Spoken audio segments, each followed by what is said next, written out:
Jean Seberg, inoubliable Jeanne d'Arc d'Otto Preminger et icône de la nouvelle vague dont la coupe garçonne dans À bout de souffle reste dans toutes les mémoires, a vécu une vie tumultueuse en parallèle.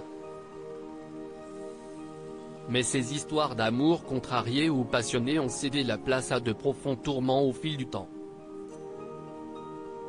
Il s'achève en 1979, avec sa mort à l'âge de 40 ans.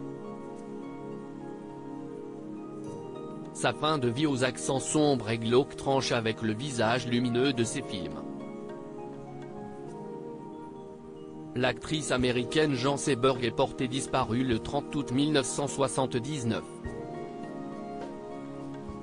Son dernier compagnon, un truand nommé Ahmed Hasni qui l'arnaque et là-bas, affirme qu'elle est partie de son appartement parisien, nue sous son manteau, avec pour seul bagage une bouteille d'eau.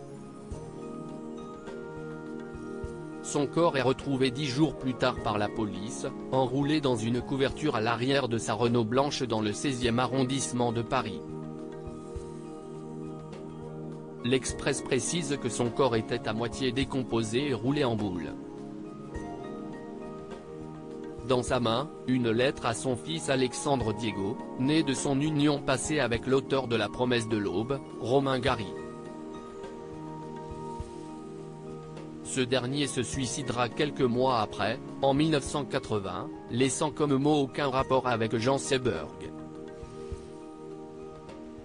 Le rapport d'autopsie a indiqué que Jean Seberg a succombé à une surdose massive de barbiturique mais aussi d'alcool.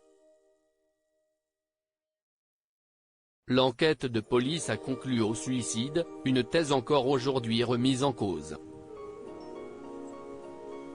Les dernières années de Jean Seberg n'ont en effet pas manqué de controverses et de scandales. Sa relation avec Hakim Jamal, cousin de Malcolm X et proche des Black Panthers, l'a mise dans la liste de surveillance du FBI. Il a propagé de fausses rumeurs sur elle pour la discréditer, selon lesquelles le père de l'enfant qu'elle attendait est celui d'un noir. Après avoir tenté de se suicider à cette période, l'actrice a accouché avant terme d'une fille, Nina, morte 2 jours plus tard. Elle l'a enterrée dans un cercueil transparent pour prouver que l'enfant était bien blanche. Suite à ce scandale, Jean Seberg a sombré alors dans la dépression, devenant dépendante à l'alcool et aux médicaments. Plusieurs fois hospitalisée et internée, elle a été victime de crises de démence et a tenté encore de se suicider, le plus souvent aux dates anniversaires de la perte de sa fille.